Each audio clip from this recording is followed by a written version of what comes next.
पुणे तिथे काय होणे असं म्हटलं जातं, पण पुण्यातूनच आपल्याकडं चरोलीच्या दीपाली भोसले या ताई आपल्याकडं 15 दिवसापासून आहेत.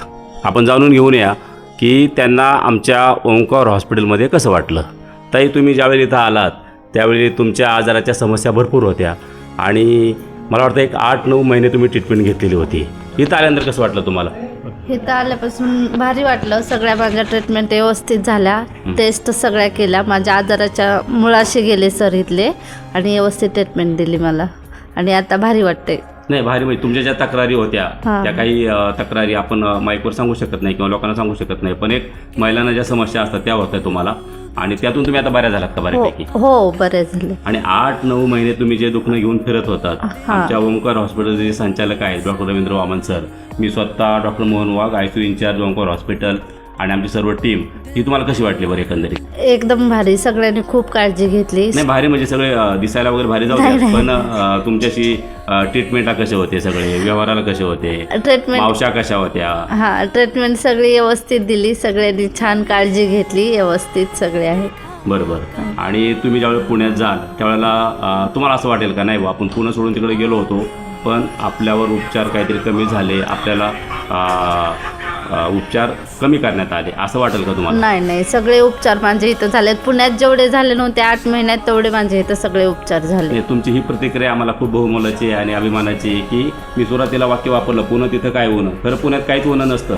पण आमचे जे ओंकार हॉस्पिटलचे संचालक आहेत डॉक्टर रवींद्र वामन सर, आमच्याकडं MD मेडिसिन आहे doctor Bhaskar scenario sir, doctor Pankaj Varpe sir हे ऑर्थोपेडिक सर्जन आहेत, डॉक्टर श्रीतेज जेजूरकर हे जनरल सर्जन आहेत आणि याच्या पलीकडे जाऊन महिन्याच्या 2ऱ्या आणि 4थ्या शनिवारी आपल्याकडं नगरहून खास डॉक्टर महेश झरे सर येतात, ते कार्डिओलॉजिस्ट आहेत आणि आमच्याकडं गायनेकॉलॉजी डिपार्टमेंट पण आता लवकर सुरू होते. म्हणजे ओंकार हॉस्पिटलमध्ये पुन्हा एकदा मी सांगू इच्छितो की ओंकार हॉस्पिटलमध्ये आपल्याकडं 24 तास अद्ययावत लॅब आहे, 24 तास अद्ययावत मेडिकल स्टोअर आहे, 24 तास CT स्कॅन आहे आणि ट्रॉमा केअर सेंटर असल्यामुळं या हायवेवर जे काही अपघात होतात ते सर्वप्रथम आपल्याकडे येतात आणि सर्व अपघात झालेल्या रुग्णांची देखील अशीच प्रतिक्रिया असते. तर मी तुम्हाला जाता जाता असा प्रश्न विचारतो की तुम्ही पण येणार, तुमच्याबरोबर काही नातेवाईक होते तुमचे, त्याच्यामध्ये ह्या तुमच्या मावशी आहेत, त्यांना आपण देऊया. आपण तुम्हाला कसं वाटतं हॉस्पिटलविषयी? एकदम छान आहे. वामन सर, वाघ सर, आणखी नर्स यांनी काळजी भरपूर घेतली आमची. एवढंच की नाही, आम्ही येताना पांघरायला हे घेऊन आलो नव्हतो काही, आम्हाला वाघ सरांनी पांघरायला हातरायला सगळं आणून दिलं. भरपूर काळजी घेतली. आमच्या लहान बाळ होते आमच्यासोबत, त्यांनी. बोला तुमच्या मनातलं बोला, असं वाक्य तेच आले पाहिजे, असं काय मनातून बोलतात. नर्स पण आम्हाला एकदम चांगले भेटले होते. तुझ्या मनाने त्यांच्या मनातल्या ज्या भावना सांगतायत, मनातल्या भावना सांगताना माणूस बऱ्याच वेळेला इमोशनल होतो, भावनात्मक होतो आणि आज तुम्हाला 15 दिवस झालेत बरं का.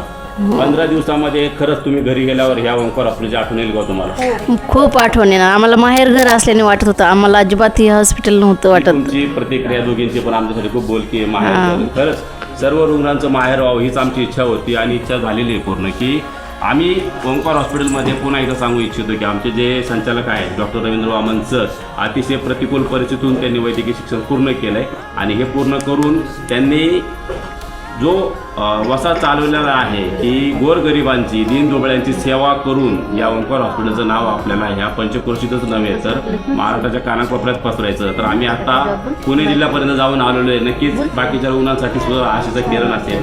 आणि जाता जाता तुम्हाला एक सांगतो मी की तुमच्याकडे जे छोटं बाळ होतं खुशी, या खुशीला आमच्या हॉस्पिटलचा खूप लळा लागलेला आहे. आमच्या सर्व सिस्टर असतील, आमच्या मावश्या असतील, आम्ही स्वतः दोन्ही डॉक्टर असू. तर खुशी, तुला बोलायचं इथं बरं, तुझ्याकडे तू घे बोलते. तुला कसं वाटलं इथं येऊन? छान वाटलं. हॉस्पिटलमध्ये येऊन कसं वाटलं तुला? छान वाटलं म्हण ना, बोलायचं असतं. हां बोला. कसं वाटलं तुला? तुला कोण कोण खाऊ द्यायचं, खायला कोण द्यायचं तुला? खाऊ कोण द्यायचं सांग?